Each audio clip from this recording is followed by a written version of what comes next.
আসসালামু আলাইকুম রহমতুল্লাহ। সুপ্রিয় দর্শক ও শ্রোতামণ্ডলী, আজ আমরা জানব শিং ভাঙা লেজ কাটা পশু দিয়ে কুরবানি হবে।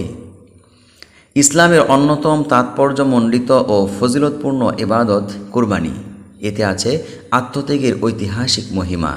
এটি আদায়ের জন্য রয়েছে নির্দিষ্ট নীতিমালা। প্রথমে জেনে নেওয়া যাক শিং ভাঙা পশু দিয়ে কুরবানির বিধান। পশু কোরবানির জন্য সুস্থ ও ত্রুটিমুক্ত পশু নির্বাচন করা আবশ্যক। বড় ধরনের অসুস্থতা বা ত্রুটি আছে এমন পশু দিয়ে কুরবানি শুদ্ধ হয় না। হাদিসে আছে, নবী সাল্লাল্লাহু আলাইহি ওয়াসাল্লাম বলেন, আরবাউন লা তাজুজু ফিল আদাহি আল আওরাউ বাইয়িনুন আওরুহা ওয়াল মারিদাতু বাইয়িনুন মারদুহা ওয়াল আরজাউ বাইয়িনুন দালউহা ওয়াল কাসীরুল্লাতী লা তানকা। অর্থ, 4 ধরনের পশু দিয়ে কুরবানি করা বৈধ নয়। 1. যে পশু একচক্ষুহীন বা কানা এবং সেটির কানা হওয়াটা স্পষ্ট। 2. স্পষ্ট অসুস্থ বা রোগগ্রস্ত পশু। 3. বাহ্যত দেখা যায় এমন ল্যাংড়া পশু। এবং 4. হাড় বেরিয়ে গেছে এমন দুর্বল পশু।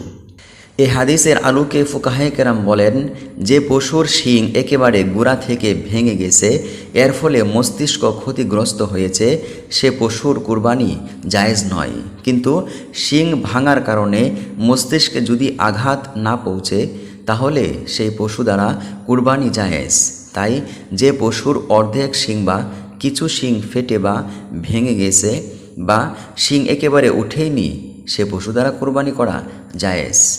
এবার জেনে নেওয়া যাক লেজ কাটা পশু দিয়ে কুরবানির বিধান। যে পশুর লেজ অর্ধেক বা তারও বেশি কাটা, সে পশু দিয়ে কুরবানি করা জায়েজ নয়। আর যদি অর্ধেকের কম হয়, তাহলে সে পশু দিয়ে কুরবানি জায়েজ।